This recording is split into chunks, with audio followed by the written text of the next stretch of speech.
We laugh. We cry. We learn.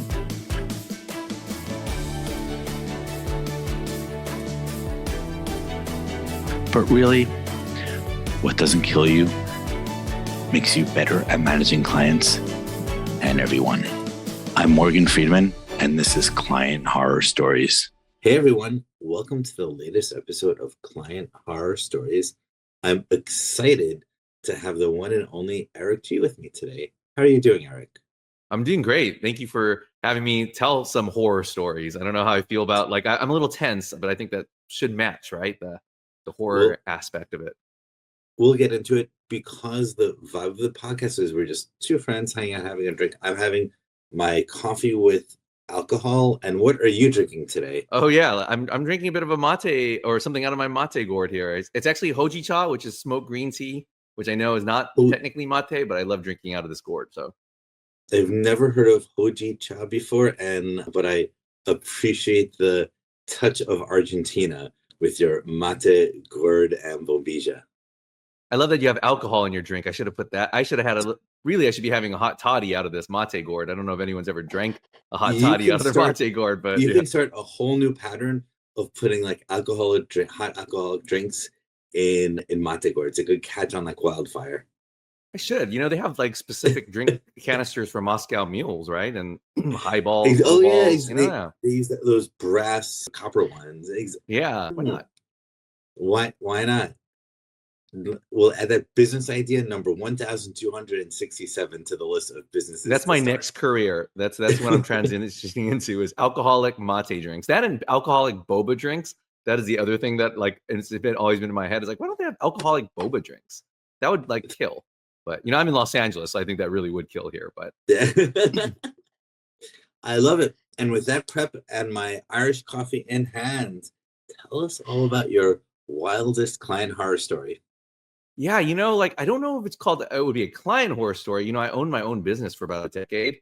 And the advice that I can give people is do not go into business with your friends if you can help it. And it's because when I started my business initially, I, started with a friend and, it was an education company. And I think when people don't have experience working with kids, then that can cause a bit of a problem. Before we jump in, I'll add, not knowing the story or where it's going, I'll add in two things. First, it's so high risk to start a business with your friend. But when you're young, just out of college, starting something, you don't know any better and you want to do it with someone because it's hard and lonely and to split all the work. And your friend is the most natural person. So it's very counterintuitive. Yes. Your observation, but true. And, I also want to, before I started, say that we are still friends, regardless of what happened. Now, we took a bit of a year break from being friends after this instance, but continue drinking more and getting more hyped. So by the end of the episode, you'll be jumping off walls. I also want to point out, even though we're client horror stories, I'd say only 80% of the episodes are technically clients. The other 20% are business partners or sometimes franchisors, for example, and there are a lot of client-ish relationships because it's the exact same dynamics, issues. It's like the person you have to you're accountable to. So your boss, so the dynamics are the same, which is why it's a great episode. And I'm excited to hear the story. You started an education business with your friend. Yes. And, my friend did not have any education background in terms of teaching kids and working with kids. And I think did you? When that I did. I've worked with kids ever since I was actually, strangely enough, 11, even though I guess I technically was a kid then. But when I was 18, I did a lot of volunteer work. I did a lot of coaching. I was a scoutmaster for a Boy Scout troop. I volunteer taught. Is that a word or a combination? And so I had a lot of experience working with kids, and I know there's certain things you do and there's certain things you don't do. My friend, his whole experience was owning a massage business. And I know people are like, this is going south already when they hear the word massage. And yes, occasionally I would send him out to interact with clients, and we own this whole education company where you go into a child's home and you talk to the parents and have a conversation with them, yada, yada, yada, and then set up the tutoring schedule. for us to bring a tutor in. Now, I was definitely not going to have my business partner who had no education experience being a tutor, but I was like, okay, well, you can do the processing and the interviewing of the parents and all that kind of thing. And, you know, through the course of this interaction with 3 young female students, somehow a massage was offered to the oldest of the students. And it kind of trickled down. No. Oh, yeah. And I'm sure any teacher listening here is like, what is going on? You know, like that. First, I need to ask, how old were the students? These are like high schoolers? These were high school students, yes. High school. Yes. Okay. Well, I should say one was in high school and one was in junior high. No, And, even worse.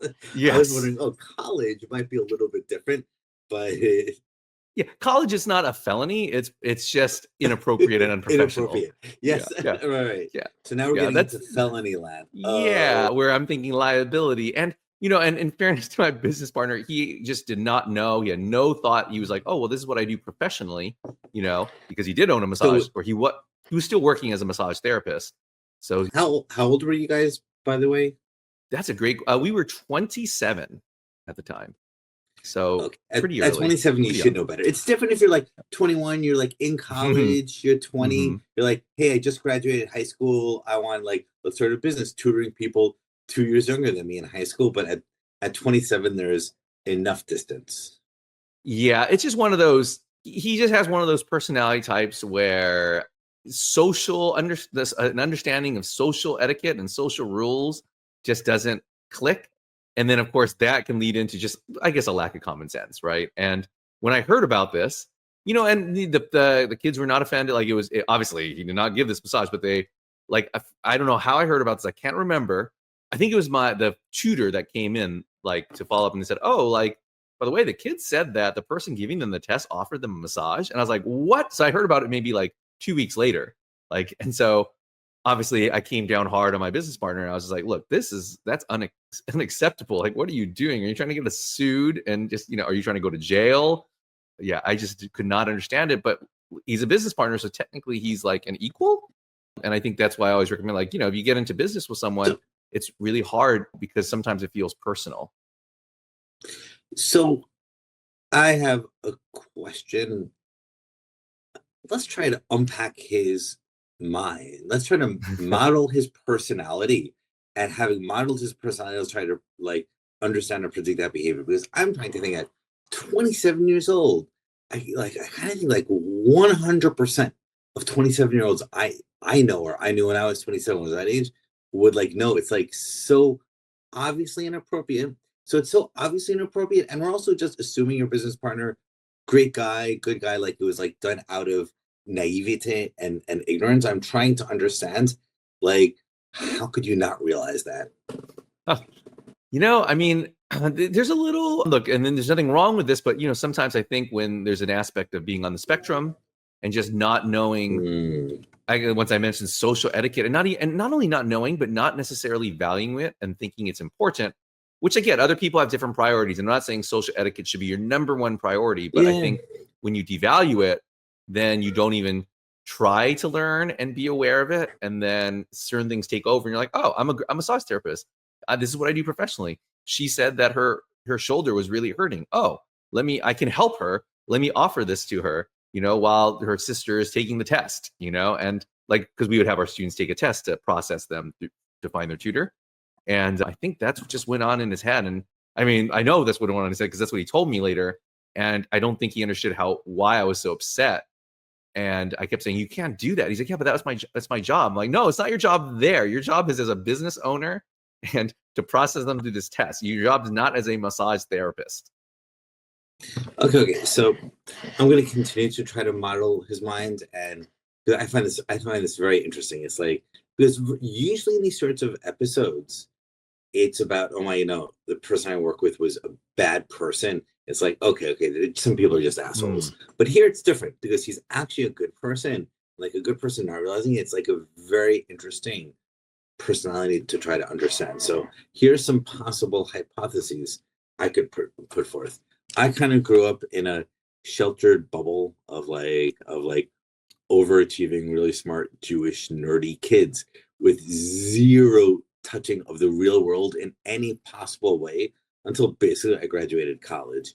So, so yeah, I grew up a bit out there. So so I'm thinking about myself in my sort of college years and my friends who are also, if we were 25 years younger, we might have been considered on the spectrum, but but 25 years ago, no, those phases didn't exist, and people didn't think about things that way.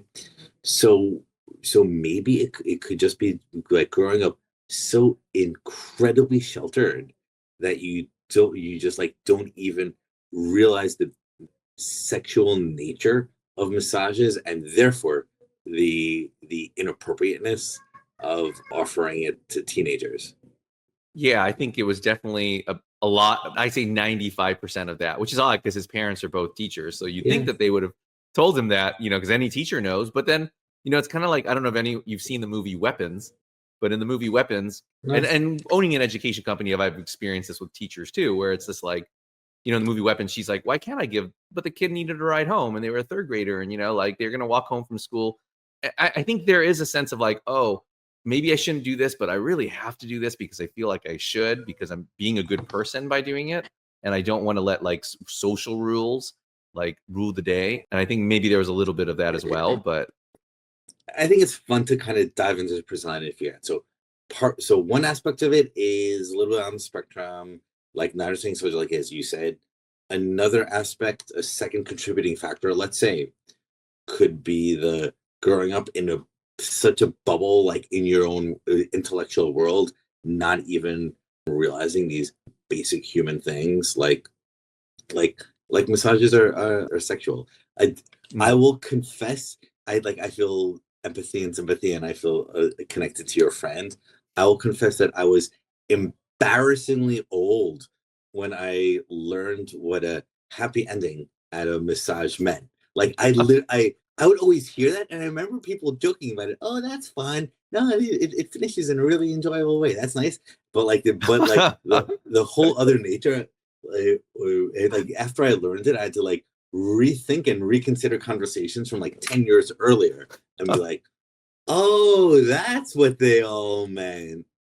So at least you didn't get yourself in trouble not having that understanding, That's right. It reminds me of this game that I was playing with a friend, and I just had to explain to her or what a fleshlight was, because that was the game that was the word that I was trying to charade. I'm like, oh, this is perfect. I got a great charade for this. This is going to be super easy. Now I'm not going to do the charade here, but I was like, this is so easy. And then, oh my God. she was just like, a light, and then your sex. Like, I don't understand. Like, what's going on there? And I'm like, and then I had to explain what a fleshlight was. But so I think we can have more to really understand his personality. I think there's a third contributing factor that, again, like hypothesizing based on zero information other than your 2 sentence story. But here's a third possible factor. Do you know the saying that when you have a hammer, everything's a nail? And I think, have you ever heard that one before? Yeah. No. Yes. Yeah. I think it's a very powerful insight. Like if you're really good at something, you just kind of you have this human instinct, just do this thing all the time. Like I know some people who are really good at logical, rational thinking, and no matter what happens in their lives, they just go at it like it's a logical, problem that a formula can solve. And like people go to their strengths when like people not knowing what to do, they say, oh, I'm good at this thing. And then you apply that thing to everything. So it could be, so another factor could be like, what is your friend's strength? Giving massages. So therefore, when you have the hammer of the massage, everything, oh, I have a little shoulder pain. Everything turns into an opportunity to use your hammer as well.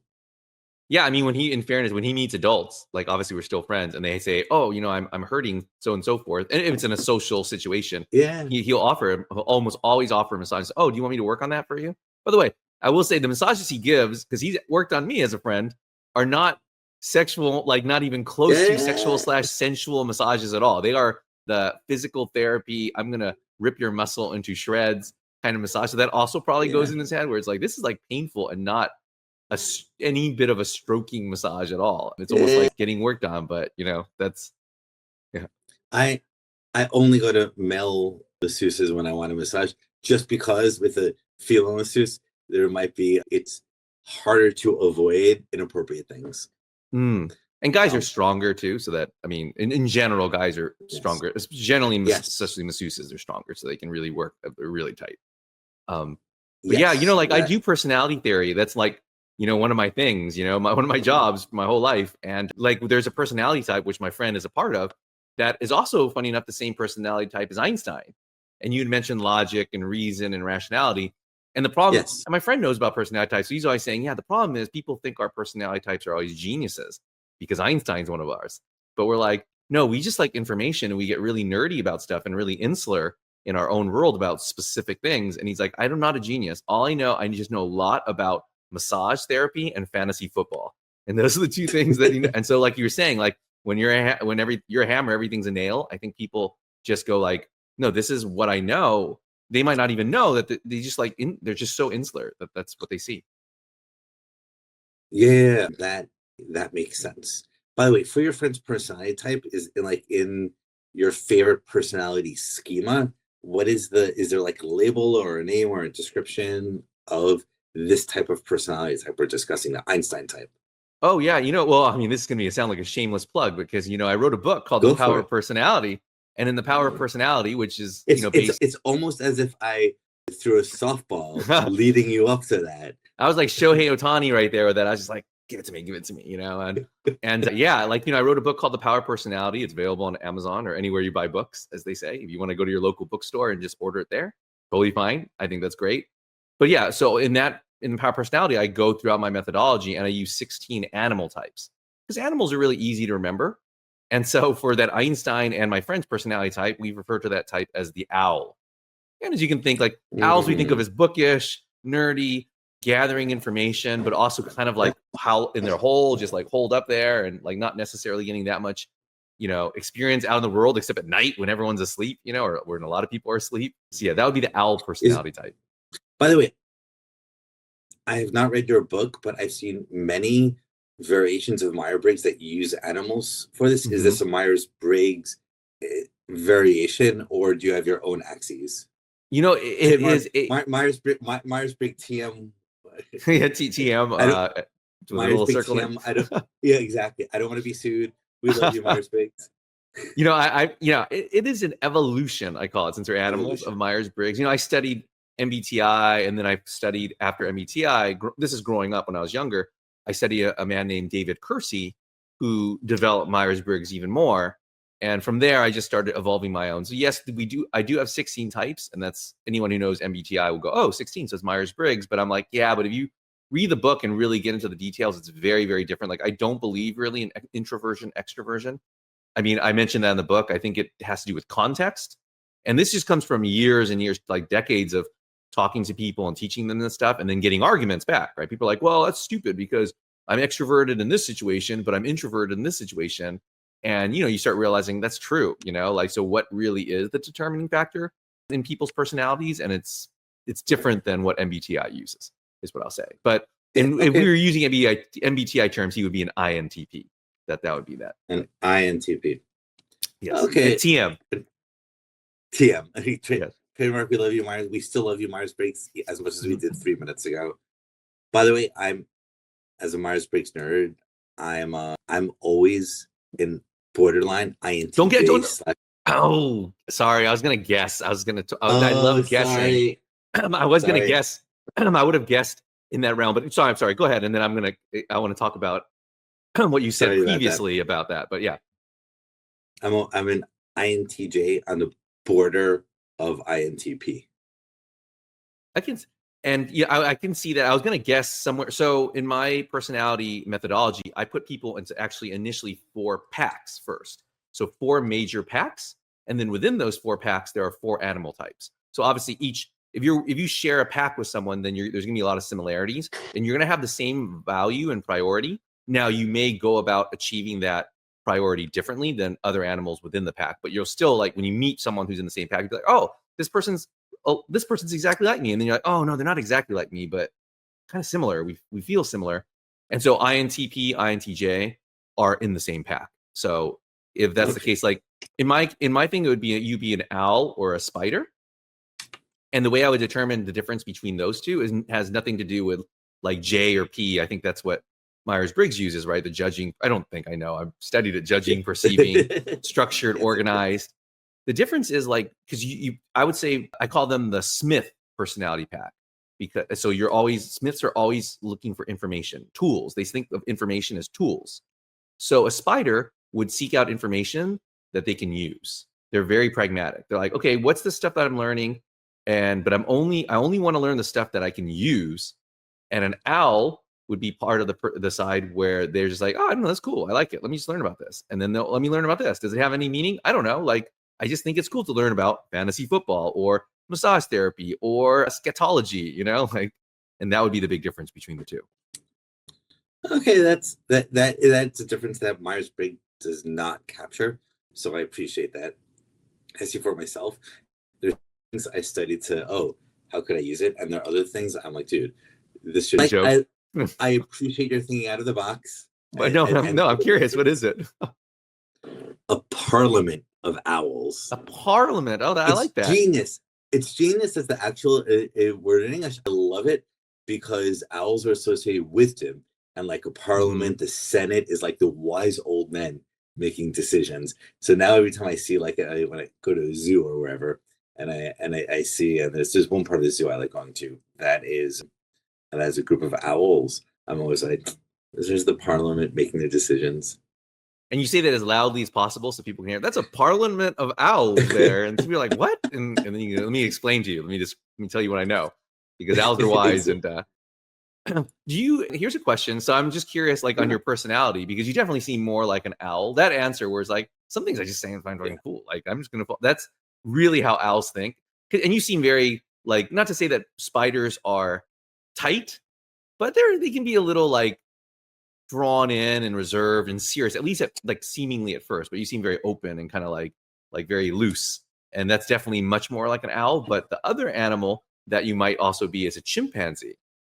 And I'm saying that, and so the Myers-Briggs equivalent would be the ENTP, but you might be like, oh, but I'm not extroverted. I don't want to like be outgoing, go into these things. But that's not necessarily my methodology. The difference between an owl and a chimpanzee is that when you're dealing with information, owls process their information by observation and listening. Chimpanzees process their information by experimentation and modeling. So they'll just throw themselves into situations or try different things or just say maybe offensive things to people. Not that they intend to, but they just say, oh, I'm going to say this and then see how they respond. Because how they respond, I'm going to get information based on this person, right? So I don't know. That might be, you might consider maybe you're a chimpanzee. Okay, so a few things. I love your methodology, and you're revealing different axes that are not captured in the traditional Myers-Briggs, nor DISC, nor the others that I know. So I think this is awesome. Next point, before I go and answer my question, the question in regards to myself, I'll make a relevant observation that might help you understand me a bit more, which is I'm what is sometimes called an extroverted introvert. And like, I'm just by my nature, I just want to be alone. I hate humans. Like I try to do things with people. They lie, cheat, steal. They're not nice, take advantage. I just hate people.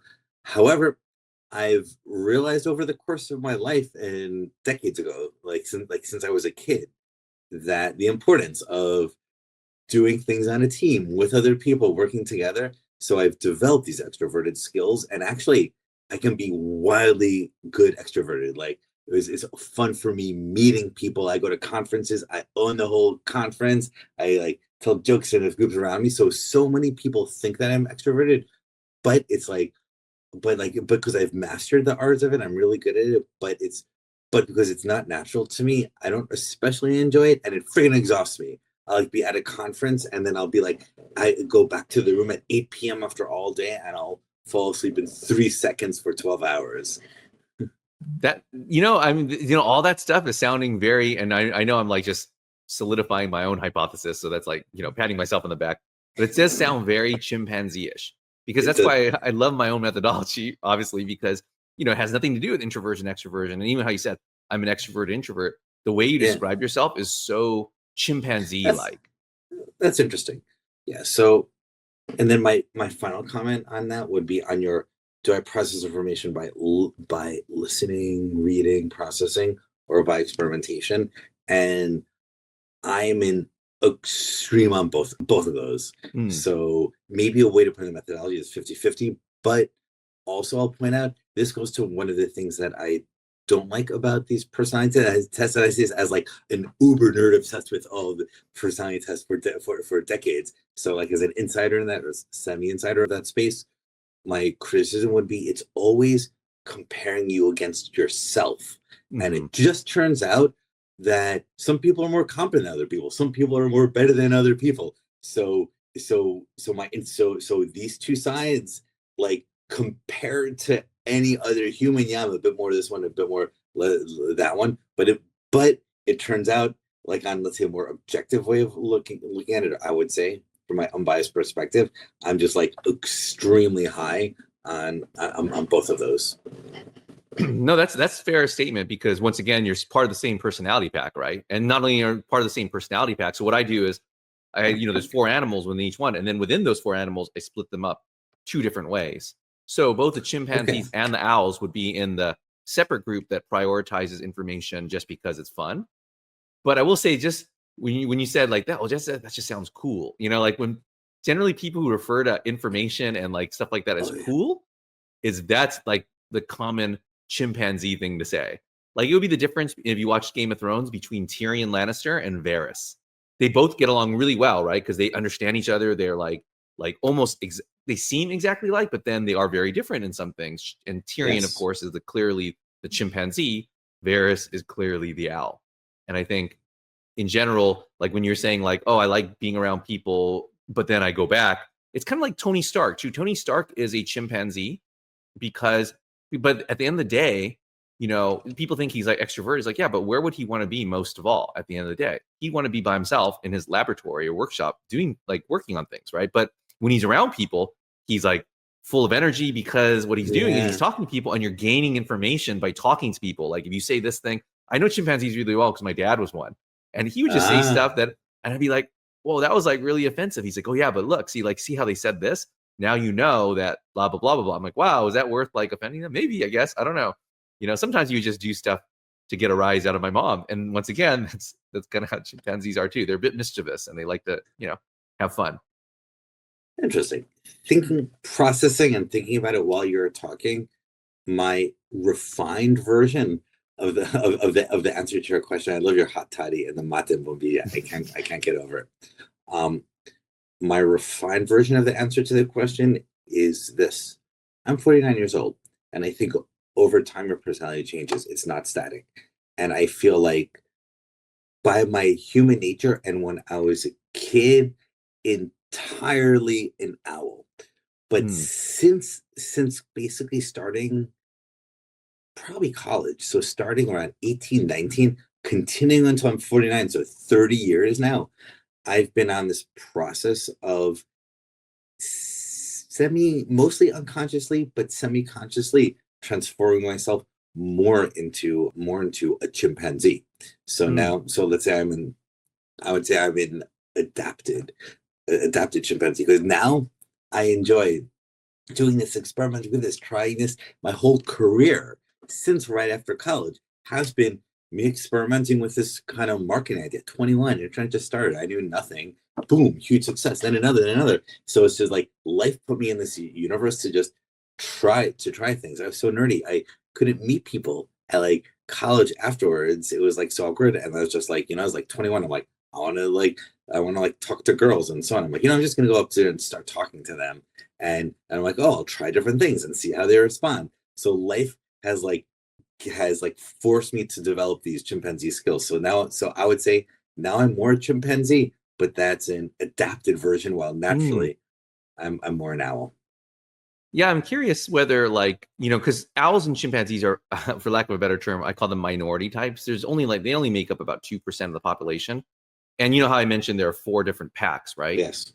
One pack, I call them the gatherers. And I use these terms because I just imagine a medieval village, right? And what do you need? You don't really need a lot of blacksmiths. You only need 1 person or 2 people building the weapons, right? But you do need a lot of hunters. and you need a lot of gatherers. And I think gatherer values. So if you're a minority type and you grow up surrounded by a lot of the other types, it is more likely to kind of go into your shell a little bit. Which makes sense though, because then when you get to college, you start seeing people maybe a little different, right? Especially in college, there's going to be a lot more chimpanzees and owls just by the nature of the personalities. There's a lot more abstract thinkers in college, based aside from their percentage of the population, general population. So then maybe that was your almost like okay, no, I can be myself, like let's try this. And the fact that he said, oh, like I have been put on this earth to try things. I will say that's just a chimpanzee thing to say. That's like, yeah, I've been on this earth to try certain things. Not that an owl wouldn't say that, but an owl is definitely more cautious about jumping into situations, especially when, and obviously I believe that people mature. So maybe, obviously you're young. So as we mature, we get better and we get more confident in who we really are. Because I was kind of in the same boat. This is sad coming from someone who studied personality so much. At a certain point in college, I thought I was the introverted version of my actual animal type. And it wasn't until I started learning more and more, I'm like, oh, I am actually this type, but I just lost confidence. Which is your animal type? I am a baboon, and that is not in the Smith pack. It's in what we call the shaman pack, which is also kind of a minority pack. Wait, it's in the what pack? The shamans. Shamans. Yeah, shamans. Yeah. I wanted to call them witch doctors, and then someone told me, yeah, you can't do that, and I'm like, oh, really? I kind of would. I thought that would be cool being a witch doctor, but anyway, yes. So that pack prioritizes self-discovery, like self-knowledge, versus the information that Smiths do, right? And so within that pack, there are 4 different animals. I'm a baboon. The MBTI version of my pack or my type would be an ENFP. So very similar to funny enough, if you study MBTI, you'd be like, oh, ENFP is really similar to an ENTP. And on the outside, they really are. They seem very similar. Like a lot of people, like growing up, my dad thought I was going to be the same personality as him. He was like, oh, okay, my kid's the same. And then I'll do these irrational things that made no sense at all. And then he'd be like, wait a minute, what? Why is my kid so irrational? That doesn't even make sense. Like, why would he do that? And so he started seeing differences. And that's why I'm a big believer in the pack system versus just like 16 random types, because yes, I would have more in common as a baboon with another person in my personality pack versus me having in common with a chimpanzee, even though we're only in the MBTI scale, we're only 1 letter apart. Okay. I appreciate the subtlety of your approach. I love our 15-minute tangent on personality types, being a little bit addicted to it. And as you pointed out, you wrote a book on it. Amazon link in the notes below. Power of Personality. Click it off. Click it and leave a great review if you can. Exactly. Amazing tangent. I love it. And also, let's get back to the original story, because all I know is there's already the horror. Because I think we're able to have this fun tangent because the horror happens like 3 minutes into the episode of like just a 27-year-old professional offering masseuses to girls. He's like tutoring on it, like already like I see everything. So, but my background is in screenwriting, and they always teach you go early. Put that murder early. Put something in the first 5 or 6 pages. So I wanted to go like, bam, offer a kid a massage. That's in the first 3 or 4 pages. So, like that audience. It's an interesting narrative technique you chose for this episode of Client Horror Stories, because sometimes the slow burn is also fun. What's going to happen? Oh, okay, someone a little bit on the spectrum, going organizing tutors, going to the houses, what building up the mystery until the big moment. But you went right for it up front. Yeah, and there was a bit of, obviously the slow burn really came down to the fact, and this is kind of horrifying. This was horrifying for me too, is eventually I had to like force my friend out of the company. Like that was just one thing where, yeah.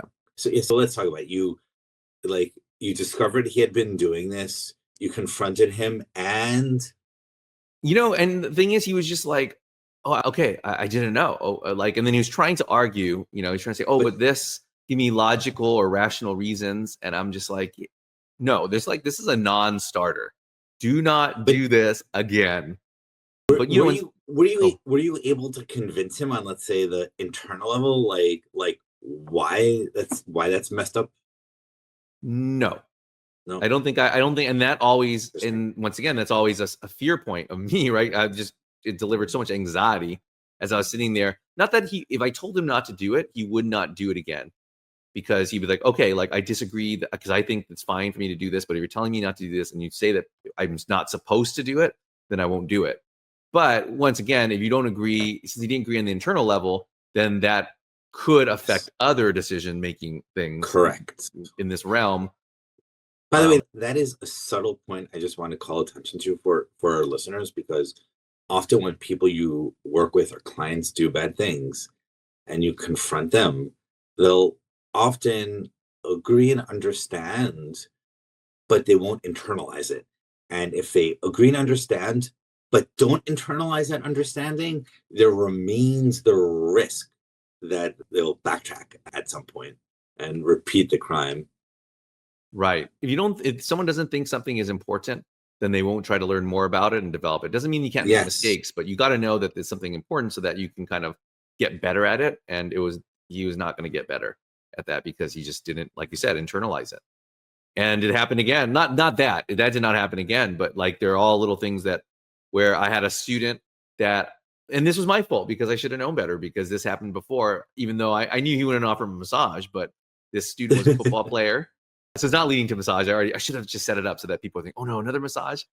But I couldn't make my scheduled session with him, and it was a late session, maybe like 8 p.m., which is pretty late.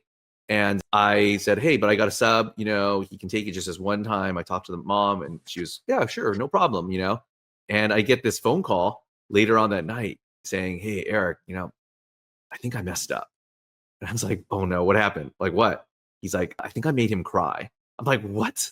Like, how do you make a 15-year-old kid cry? And he's like, I don't know. Like, I don't know what I said. I'm like, what exactly did you say? And he couldn't remember, or he said a lot of different things and he couldn't pinpoint it.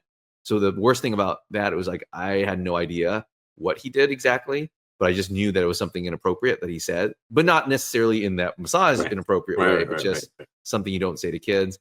And yeah, I lost that student. I obviously called the mom, left a message, and never heard back. And I'm like, how? And that was a kid that I had taught and as a client for maybe 6 or 7 months at least. And I was so frustrated. I was like, oh my gosh, like you made me look bad because it really was my decision. So in a sense, it was my fault. And that's when I realized, you know what, like if I'm going to be responsible for all of this, then I'm going to be responsible for all of this. And that's when I made certain business moves to move him out of the company. Okay, by the way, on that second story, the worst part of it is you're never knowing what actually it was that happened. Because when you don't know the actual cause, it's hard to define processes or do things in order to minimize the risk again. Instead, oh no, it was just this loose cannonball there. Oh yeah. I figured like the mom, like I was hoping to like talk to the mom so that she would say, he said this, or he did this, or, my son complained about this or whatnot. But no, she never, whatever it was definitely a like, nope, we're good. We're never going to go back there. And, it was really unfortunate. And I really loved working with that student. And yeah, I was saying I was furious is maybe an understatement for all these things. And I realized I didn't want my emotions to be so much a part of this. So I let it sit for a while. And I think just the mental side of it, like you said, like a loose cannon just floating out there, firing shots was not something that I could tolerate anymore. Right. Okay. Step back. Learnings. Other than the different learnings that have come out over the course of our conversation, have these experiences resulted in your changing approaches, thinking about things differently, different processes? Share ways you've grown. Yeah, the number one thing is you should always, we did have a mission statement for the company to start, but I think the key is having everyone buy into the mission statement and you don't have to value the same thing.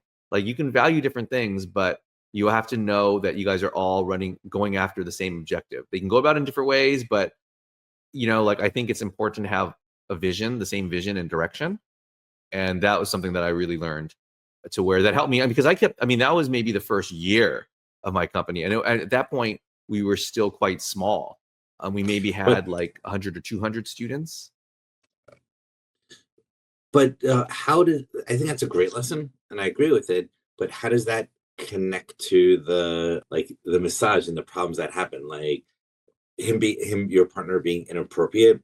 I don't see how that relates to having different missions. Oh, my mission was to give more massages.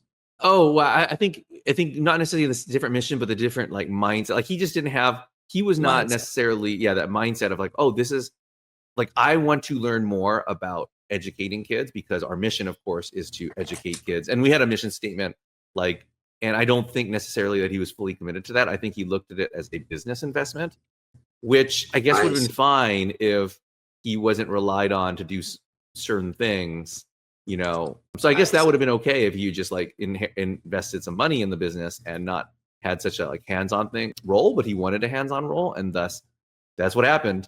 And so, yeah, but I held on to that. I mean, I ran that company for another 9 years, and I had a great director, and we were on like point in terms of, in fact, she kind of had a lot of the ideas that helped that company grow quite a bit. So I do think that's why it's so important to find someone. And that was a friend of mine too, someone who I knew personally. So I'm saying, even though I did start this saying, never get into business with someone that, someone that, like I knew her really well and trusted her, and that worked out perfectly. So really what it comes down to, what I learned is you can get into business with someone that but make sure you have the same vision to where like you want to go. Like they're going to be committed. I need to know that he was committed to being good at educating kids and following the rules, and and he clearly was not. Okay, interesting. So I have 2 comments on that. First, this learning feels like the converse of the point that I made, trying to model your partner's personality, about how if you have a hammer, everything you see is a nail. Where it feels to me, it goes back down to your personality types. Maybe your 16 types capture this, where there are some people that see something and want to fix it and apply what they know, what they have. Well, apply what they know or what they have. I happen to have a hammer in order to fix it. While there are other people who see that same nail, and maybe they have a hammer, maybe not, but they say, okay, before I do anything, I really want to understand that nail. Is it really a nail? Is it a soft or a hard nail? And so on. So it seems like what you needed for this type of business was a partner who would want to really get to the bottom of the maleness of it all. Yes. When instead you had a partner that just wanted to hammer away. Right. They're just like, no, I'm just going to like fling this hammer around, and without thinking, hey, maybe it's not even a nail. Maybe it's a screw. And not for lack, maybe I should have used a different tool. I should have used a different tool, but that was the first thing I thought of. But if that's the case, and maybe it is a screw, and doesn't mean that I have to use this hammer, and it doesn't mean I'm restricted to this hammer, because like you mentioned before, I wouldn't say we can change, we can grow, we can mature, we can develop our skills. And maybe I'm not capable of using a screwdriver right now, but if I work at it, then maybe I can. And thus, once I can, then I can work with this student appropriately versus just like throwing my hammer around, Interesting. I love it. My second observation would be, if you promoted your own book, I can promote my own book. I've written a bunch of books as well. And one of my books, Beloved by Clients, is all about the topics of the same sort of issues that we deal with in client horror stories, how to work with people in a way so they love you. And by the way, I've recently started doing daily social media videos with the social media handle, The Professionalizer, on these same sort of issues about how to work and like really work in serious, intense ways, but like healthy, positive ways, including how to deal with very, very difficult people and lots of stress. And something that I write about and work about, and part of what I do is you just need to find people that you are compatible with, and you just need compatible work styles. In fact, beloved by clients, I purposely use the word beloved by clients, because what I do is I take a lot of the dating metaphors and how you think about relationships and just apply that to business partners and clients as well. They're both relationships, just technically different types of relationships. One involves more clothing than the other type. So, right. But because they're both relationships, it's like the rules of healthy relationship management apply. So often part of my methodologies are to think about business client work, saying, okay, let's take the same situation in a dating context. How would you behave? And it elucidates every single time what to do. But thinking about that in the context here, and also your interest in on like the 16 personality types and your book, The Power of Personality, available at Amazon.com, that link in the notes. But thinking about that, what that makes me think is there's probably a more formal version of what I do that kind of applies, let's say, your methodology.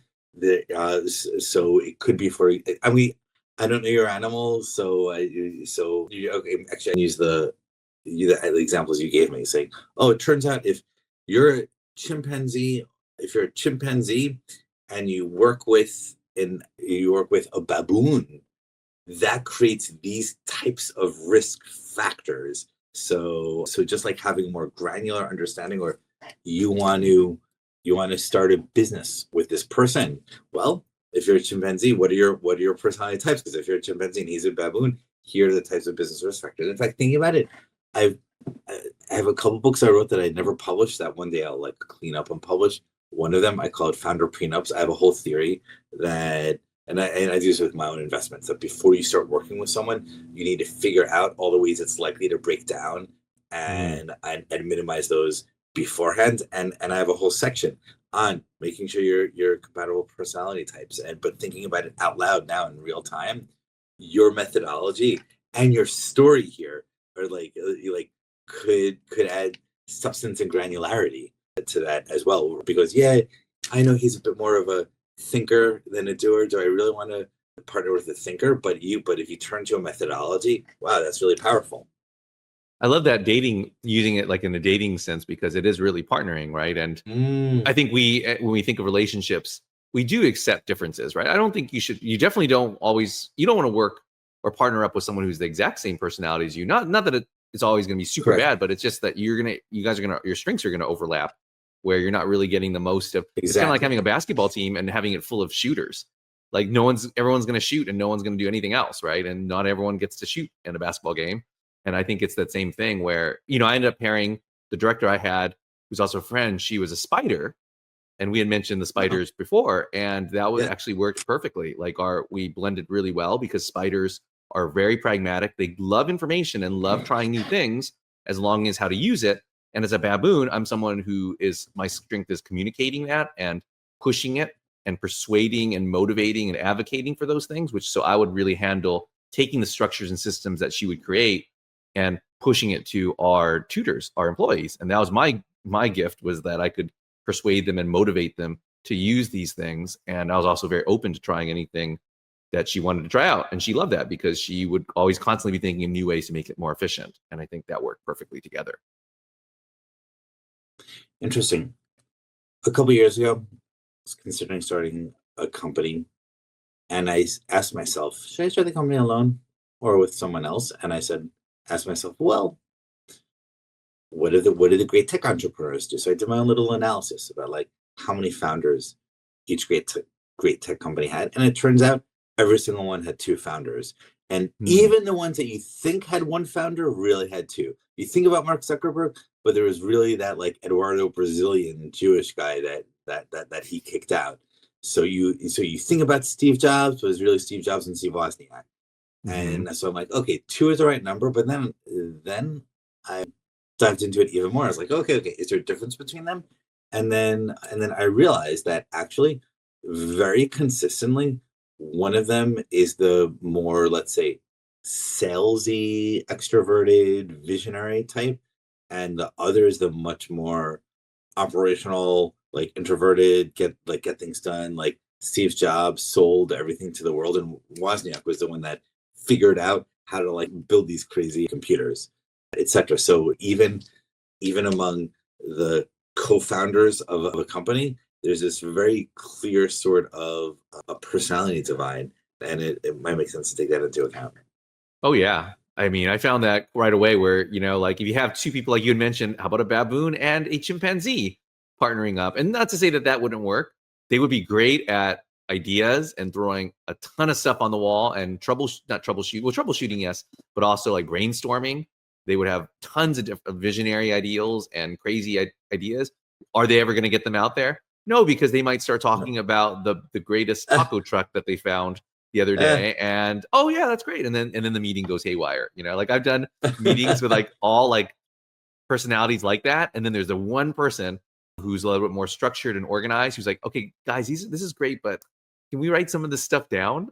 Like, and so it is important to have someone like that, and vice versa. You can't have all people are super structured because they might not take initiative, they might not try new things, they might not just go for it. They might even have an idea, but they might not have the wherewithal to go, yeah, just let's do it. Why not? And so I think it's good to have that balance. I love it.